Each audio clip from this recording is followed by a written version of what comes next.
To all my loyal viewers, supporters, the ones that we are watching now say nothing, no worry, still as soon. Love on the same way. To all my new subscribers, my potential subscribers, what are you waiting for? Click that notification bell. Up, the kitchen will get started and we have some nice things are going on in there. And for all of the people them way, love them belly. yeah man, the show will start.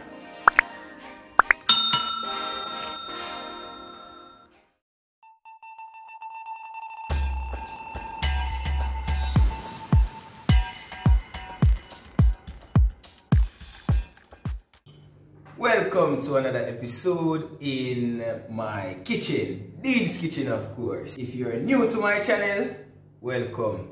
Glad to have you here. Keep coming back. If you're not yet a subscriber, what are you waiting for? Hit that subscribe button and hit that bell for post notifications because there's some nice things that go on in my kitchen.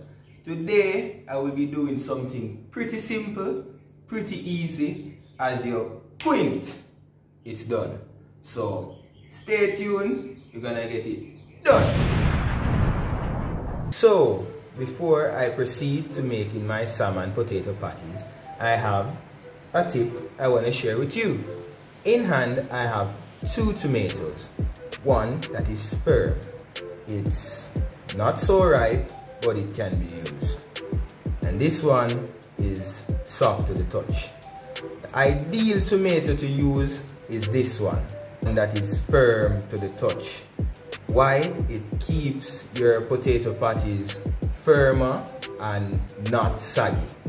But if this one is the one that you have, it's a little overripe and soft to the touch. The key to it is to remove the seeds and cut the tomatoes a bit smaller so that your potato patties will not be saggy and the tomatoes will stay in place. In this bowl I have some chopped purple onion. You can use white onion if that's what you prefer, and you can cut them to whatever size you wish. Here in this bowl we have some crushed potatoes. So after removing your potatoes from the boiling water to which you added them to be cooked, you can either add a few tablespoons of milk and or butter. This is to prevent us from having dry potatoes, because if it's dry it's gonna be harder to shape or to be molded. So you add either milk and or butter just to crush it with, and half a teaspoon of salt to give your potatoes some flavor. Here we have in this container some salmon, pink salmon, which we removed from the can. Now we're gonna add it to this container to be crushed. You can use your corned beef, you can use sardine, you can use tuna, minced beef, so long as it is cooked. Now you can use any meat of your choice, even shredded chicken. So we're gonna crush it. Another tip to take note of is you can use a fresh salmon. Oh, and here I am removing the bones. Okay, so you don't crush it with the bones. Yes, so as I was saying, you can use your fresh salmon. Just ensure that it is seared on both sides for approximately 3 to 4 minutes in your frying pan, and just shred it. You can just shred it or break it apart. That can also be used as a substitute for not using canned salmon or any other meat. So we've crushed it to the texture that we want. We don't want to crush it too fine, as if it's too fine you won't taste that chunk. Notice these chunks. If it's crushed too fine, when you bite into it, you just bite into minces. So we want to bite into chunks of salmon. So we're gonna set this aside and move on to the next. We're gonna be working on our potatoes. To our potatoes we're gonna add some chili powder. Now use any amount of chili powder that you like. It's hot, so just use that to your discretion. In this container, we have 3 cloves of chopped garlic and some chopped Scotch bonnet pepper. We're gonna add all of it.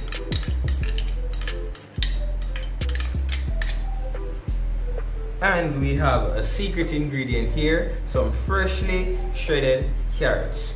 Not only will these carrots give our patties this vibrant color, but it also gives it that natural sweetness that doesn't, or it will not throw off the flavor of the patties itself. So go ahead and we add all of it.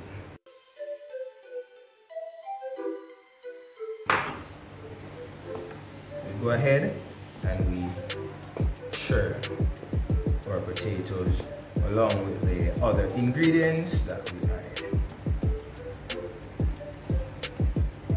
I have a positive feeling about this. It's gonna be wonderful, and only if Rashida was here should be co-hosting. You know, she gives that little spark when she's next to me in the kitchen.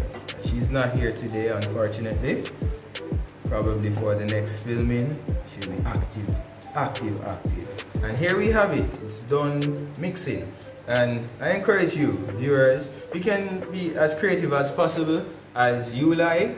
You can add whatever you choose or whatever you'd like, whether it be sweet corn, mixed vegetables. Just be as creative as you can be in your own kitchen. Now we're gonna move on back to our salmon. We're gonna add our onions, our purple onions. And for this step, you can add any quantity of seasonings or vegetables that you prefer. Now, this is some spring onions, chopped spring onions. The tomatoes, as we mentioned before, but this is a firm one. See, the seeds are in place just the same. Any quantity you like. And in this container, we have some chopped bell peppers. And we use different colors: red, green, a little piece of yellow somewhere here. Where you gone? Oh, red and yellow and green. And we're just gonna mix this around.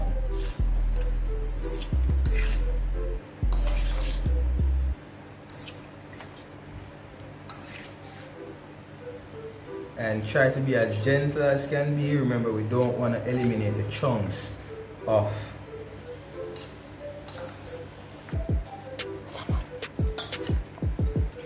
salmon. For a second, I was sort of lost. To this, we're gonna be adding 2 eggs. Take note, do not crack all the eggs. No matter what you are doing in the kitchen, never crack all your eggs in one bowl.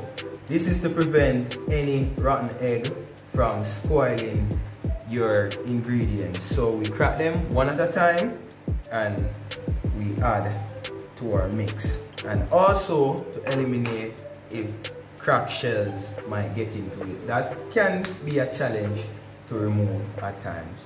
So crack them one by, oh my, there it, you see what I'm talking about? I was just a little too strong there.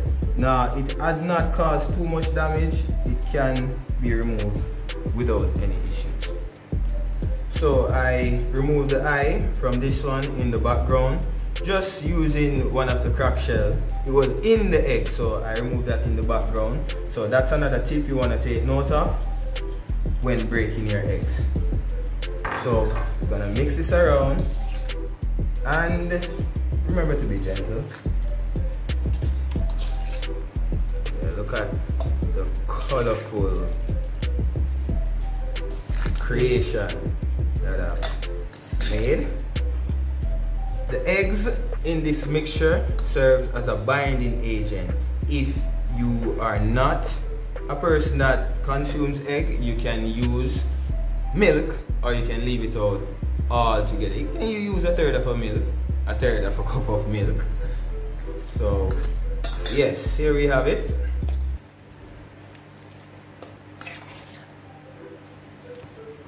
I almost forgot my parsley leaves.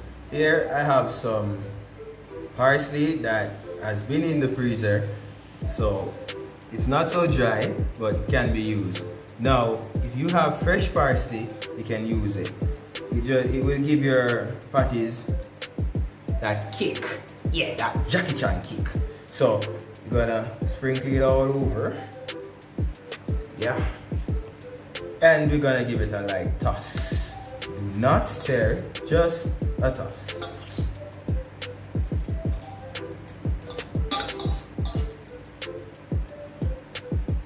The final step is to combine our potatoes with our salmon mixture.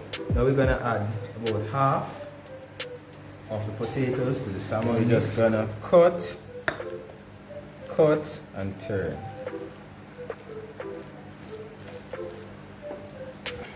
So we're combining them both. We're going in with the next half of our potato.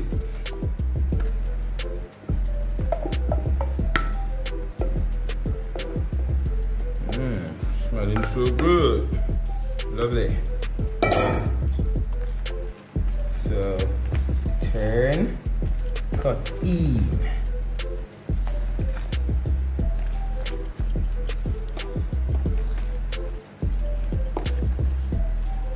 So now it's time to mold our patties for the frying.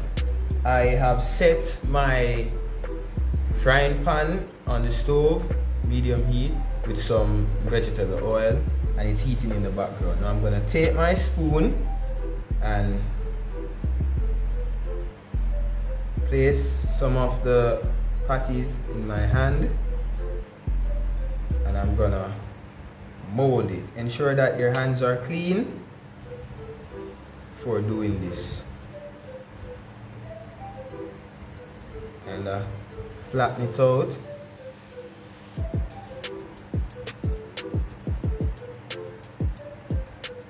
Like this, and then place it on your tray that you have visited my kitchen and stolen from Anna. Yes, that's what I did. Going in again.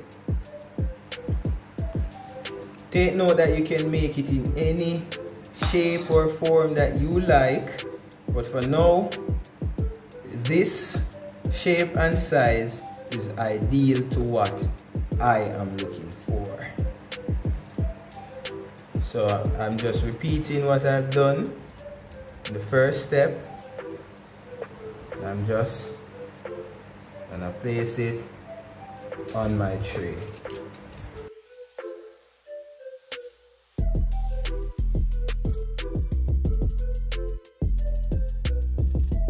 So if you have a problem shaping the patties, another thing you can do is you can add, get some breadcrumbs and you add them in the breadcrumbs and shape them in the breadcrumbs. Coat them with it. That way it holds a little firmer and it is easier to shape and less messier.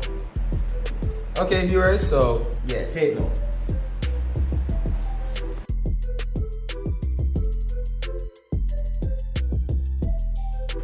Be gentle when taking them up. Turn it at a different angle, so as to not break them. My dear. Yeah. Look at that. So just be a little gentle and adding it to your oil.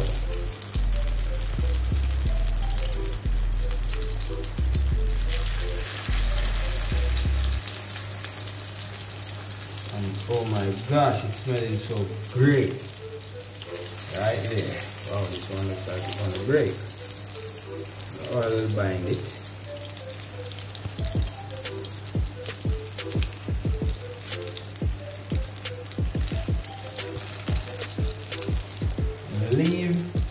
Leave it to fry on each side for about 4 to 5 minutes or until golden brown.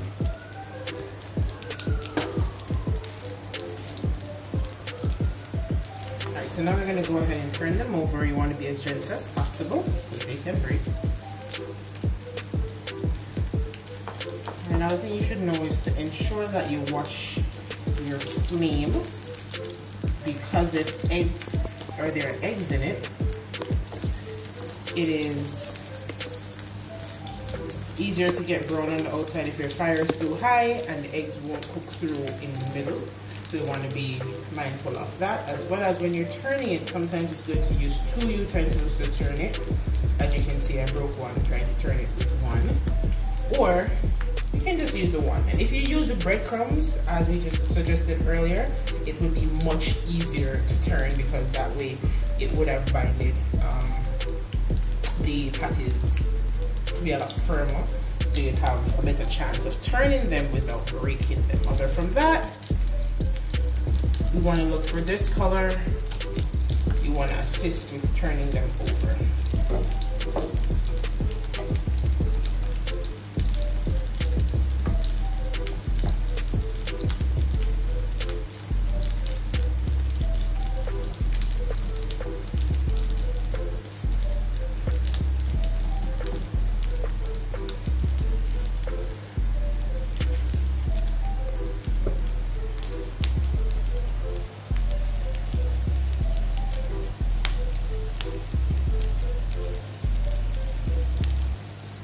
So the first set is completed, and this is what they look like. And take note that the flatter they are, the easier they will be to fry it. So these are being cooled, and just leave them here to cool so that they can get more firmer. And as you can see, we've placed them on paper towel to drain some of the oil.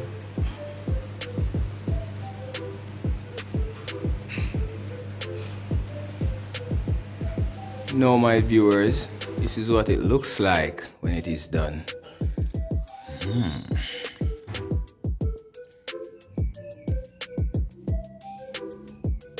Salmon potato patties. Now this can be served with anything you choose. Now I'm gonna have mine with some festivals.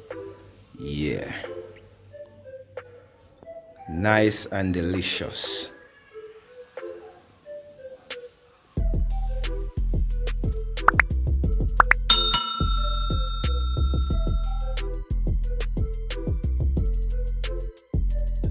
Thanks again for tuning into this kitchen. Please remember to subscribe, hit the notification bell for any new content we drop. Yeah man.